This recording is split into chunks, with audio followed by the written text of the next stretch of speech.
دوستو دریائے فرات کے کنارے ایک ایسی جنگ تاریخ میں ہوئی جو تاریخ میں نہر خون کے نام سے یاد کی جاتی ہے۔ اس جنگ میں پرشین امپائر اپنی پوری طاقت، جس میں پرشین امپائر ہاتھیوں اور اتحادی عرب قبائل کے ساتھ میدان میں اتری تھی، اور دوسری طرف صرف چند ہزار مگر شیر دل مسلمان تھے، جن کی قیادت کر رہے تھے سیف اللہ حضرت خالد بن ولید رضی اللہ تعالی عنہ۔ میدان جنگ میں دشمن کی صفیں اس وقت آسمان کو چھوتی محسوس ہو رہی تھی، جبکہ مسلمان تعداد میں کم تھے مگر ایمان میں بے مثال تھے۔ اس جنگ کے شروع ہونے سے پہلے ہی خالد بن ولید رضی اللہ تعالی عنہ نے اپنی فوج یعنی مجاہدین سے للکار کر کہا، آج دریا ان کافروں کے خون سے بھر جائے گا۔ دریائے فرات کے کنارے میدان اولیس میں تلواروں کی جھنکار، تیروں کی بارش اور نعروں کی گونج نے میدان جنگ کی فضا کو مکمل لرزا دیا تھا، اور پرشین فوج کو بھی یقین تھا کہ وہ اپنی بڑی تعداد اور اتحادیوں کے بل پر مسلمانوں کو اس جنگ میں رون ڈالیں گے، مگر مسلمان صف بہ صف اس جنگ میں اپنی جگہ ڈٹے رہے۔ ان کے دل صرف ایک یقین سے لبریز تھے، اللہ کی نصرت ہمارے ساتھ ہے۔ خالد بن ولید رضی اللہ تعالی عنہ نے اپنی حکمت عملی کے کمال سے اس جنگ میں دشمن کو چاروں طرف سے جکڑنا شروع کر دیا، اور اس جنگ میں وہ لمحہ بھی آیا جب دریا کا کنارہ لاشوں اور خون سے بھر گیا، اور دشمن یعنی پرشین فوج کے لشکر کو عبرتناک شکست ہوئی۔ مسلمانوں نے اپنی تعداد کی کمزوری کے باوجود ایمان اور قیادت کے بل پر ناقابل یقین فتح حاصل کی، اور یوں تاریخ نے بھی اس دن کو یاد رکھا جب دریا واقعی خون کی بہتی ہوئی ندی بن گیا۔ دوستو، اس جنگ سے جڑی لمحہ بہ لمحہ صورتحال اور کیسے خالد بن ولید نے ایک دفعہ پھر دشمن کے غرور کو خاک میں ملا دیا، یہ سب کچھ صرف اس ویڈیو میں۔ دوستو، ایران کی سرزمین پر مسلمانوں کی فتوحات نے پرشین امپائر، جو اپنے آپ کو ناقابل تسخیر سمجھتی تھی، اب ان کے درمیان میں زلزلہ برپا کر کے رکھ دیا تھا۔ جنگ ذات السلاسل اور ولاجہ کی شکست کے بعد پرشین کے حوصلے مکمل ٹوٹ چکے تھے، لیکن وہ جانتے تھے کہ اگر اب بھی مسلمانوں کو نہ روکا گیا تو عراق ہمیشہ کے لیے ان کے ہاتھوں سے نکل جائے گا۔ چنانچہ پرشین امپائر نے اپنی بچی کچی طاقت اس وقت سمیٹی اور اپنے عرب اتحادی قبائل کو ساتھ ملا کر ایک بار پھر بڑا لشکر تیار کیا۔ دوسری جانب حضرت خالد بن ولید رضی اللہ تعالی عنہ سیف اللہ کو اطلاع ملی تو انہوں نے اپنی فوج، جو صرف 15,000 کے قریب جانثاروں پر مشتمل تھی، اس کے ساتھ آگے بڑھے۔ مجاہدین کے دلوں میں ایمان اور شوق شہادت موجود تھا، اور لبوں پر یقین تھا کہ اللہ کی نصرت ان کے ساتھ ہے۔ اس جنگ میں ایرانی فوج مسلمانوں سے کئی گنا زیادہ تھی، اور ان کے ساتھ عیسائی قبائل کے جنگجو بھی تھے۔ جنگ کے میدان میں جب دونوں لشکر آمنے سامنے ہوئے تو زمین کپ کپا اٹھی۔ دوستو، یہ صرف زمین کا مارکا یا جنگ نہ تھی، یہ ایمان اور کفر کا ایک ٹکراؤ تھا۔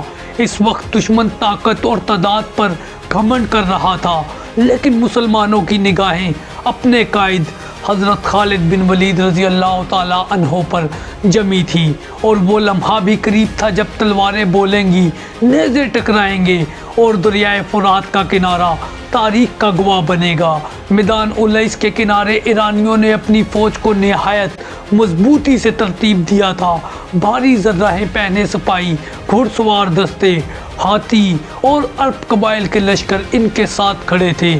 ان کی تعداد مسلمانوں سے کئی گنا زیادہ تھی، اور غرور ان کی صفوں میں موجود تھا۔ دوسری طرف حضرت خالد بن ولید رضی اللہ تعالیٰ عنہ نے اپنی محدود مگر جانثار فوج کو منظم کیا، صفیں سیدھی کی گئی، جھنڈے بلند ہوئے اور ہر سپاہی کے دل میں شہادت کی تڑپ جاگی۔ خالد بن ولید رضی اللہ تعالیٰ عنہ نے پرعزم لہجے میں وہ تاریخی الفاظ ادا کیے جو تاریخ میں یوں درج ہیں: آج دریائے فرات خون کی ندی دیکھے گا۔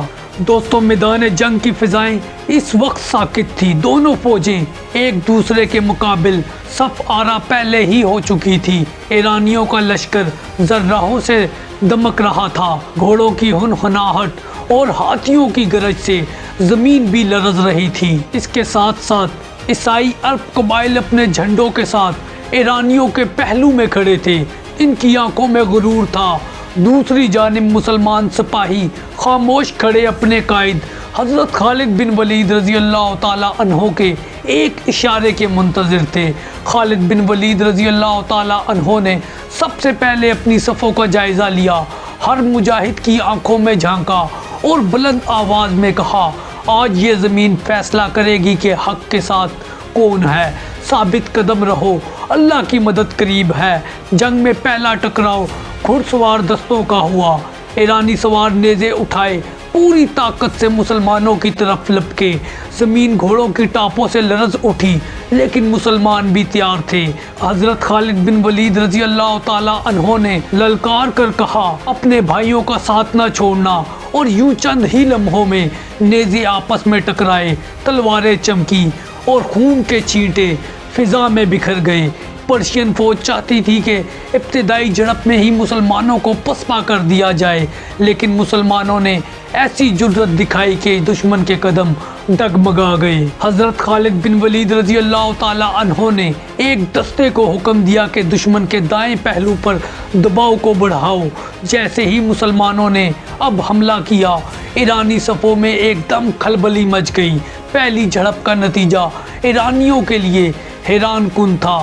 تعداد زیادہ ہونے کے باوجود وہ مسلمانوں کے عزم کو نہ توڑ سکے۔ یہ تو صرف جنگ کی ابھی شروعات تھی، مگر میدان جنگ بتا رہا تھا کہ یہ معرکہ غیر معمولی ہونے جا رہا ہے۔ پہلی جھڑپ کے بعد میدان جنگ کی فضا خون اور گرد و غبار سے بھر چکی تھی۔ اب ایرانی لشکر نے اپنی کثرت پر گھمنڈ کرتے ہوئے ایک بار پھر بھرپور حملہ کیا۔ ان کے بھاری ذرائع بختر کی وجہ سے سپاہی دیوار کی مانند آگے بڑھے اور عرب اتحادی قبائل کناروں سے مسلمانوں کو گھیرنے کی کوشش کرنے لگے۔ ہر طرف سے تلواروں کی جھنکار اور جنگی نعروں کی گونج میدان جنگ میں سنائی دے رہی تھی، اور حضرت خالد بن ولید رضی اللہ تعالیٰ عنہ نے لمحہ لمحہ صورتحال پر نظر رکھی ہوئی تھی۔ جیسے ہی دشمن کا دباؤ مجاہدین پر بڑھا، حضرت خالد بن ولید رضی اللہ تعالیٰ عنہ نے اپنے گھڑ سوار دستوں کو اشارہ دیا: مجاہدین، اب وقت ہے دشمن کے پہلو پر وار کرو۔ مسلمان سواروں نے شیر کی مانند لپک کر ایرانی لشکر کے دائیں بازو پر ایک دم حملہ کر دیا۔ یہ حملہ اتنا شدید تھا کہ کئی قطاریں پرشین فوج کی ٹوٹ گئی۔ اس کے نتیجے میں پرشین امپائر کے کمانڈر نے اپنے تازہ دم دستے آگے بڑھائے۔ میدان میں ایک وقت ایسا بھی آیا کہ مسلمانوں کو سخت دباؤ کا سامنا اس جنگ میں کرنا پڑا، لیکن حضرت خالد بن ولید نے اپنے مرکز میں کھڑے ہو کر آواز بلند کی: اے اللہ کے مجاہدوں، پیچھے ہٹنے کا کوئی راستہ نہیں، جنت ہماری منتظر ہے۔ یہ الفاظ سپاہیوں کے دلوں میں بجلی بن کر اترے۔ وہ پھر سے ابھرے، نیزے پھینکے، تلواریں چلائی اور دشمن کو پیچھے دھکیل دیا۔ دن تک میدان جنگ میں کئی بار فتح و شکست کی لہر ادھر سے ادھر دوڑتی رہی۔ کبھی پرشین فوج کو برتری ملتی، کبھی مسلمانوں کی صفیں ٹوٹنے کے قریب آ جاتی، لیکن حضرت خالد بن ولید کی قیادت نے ہر بار صورتحال کو پلٹ دیا اور میدان کا رخ آہستہ آہستہ مسلمانوں کے حق میں ہونے لگا۔ میدان جنگ میں گھنٹوں کی لڑائی کے بعد وہ لمحہ آیا جس نے تاریخ بدل ڈالی۔ ایرانی لشکر جو اپنی کثرت کے بل پر بار بار مسلمان مجاہدین پر حملے کر رہا تھا، مگر مسلمان ہر وار کو ڈٹ کر سہ رہے تھے۔ اس وقت گرد و غبار نے اس وقت آسمان کو ڈھانپ لیا تھا، لاشوں کا ڈھیر ہر طرف لگ رہا تھا اور خون زمین پر پانی کی طرح بہ رہا تھا۔ اسی وقت حضرت خالد بن ولید نے اپنے گھوڑے کو ایڑ لگائی اور لشکر کے سامنے آ کر مجاہدین کو للکارا، قسم ہے اس ذات کی جس کے قبضے میں میری جان ہے، آج یہ دریا خون سے بھر جائے گا۔ یہ للکار گویا بجلی کی کڑک تھی۔ مسلمان مجاہدوں کے دلوں میں ایک نئی آگ بھڑک اٹھی۔ خالد بن ولید نے اپنی فوج کو اب حکم دیا کہ دشمن کے مرکز پر پوری طاقت سے دھاوا بولو، اور ساتھ ہی گھڑ سوار دستوں کو اس وقت خون سے سرخ ہو گیا۔ لاشیں پانی میں بہنے لگی اور تاریخ نے دیکھا کہ خالد بن ولید کا عہد پورا ہوا۔ یہ دن صرف مسلمانوں کی فتح کا دن نہ تھا، یہ ایمان اور یقین کی فتح کا دن تھا۔ اس جنگ نے اسلامی فتوحات کی راہیں مزید ہموار کر دی اور دشمنوں کے دلوں میں ایسی ہیبت مسلمانوں کی بٹھا دی جو کبھی نہ مٹ سکی۔ تو دوستو، یہ تھی جنگ الیس کی تاریخ۔ اگر آپ کو یہ ویڈیو پسند آئی تو چینل کو سبسکرائب کریں، ویڈیو کو شیئر کریں اور کمنٹ میں اپنی فیڈ بیک ضرور دیں، اور اس کے ساتھ ساتھ ہماری ان ویڈیو کو بھی دیکھ کے ہمیں سپورٹ کریں۔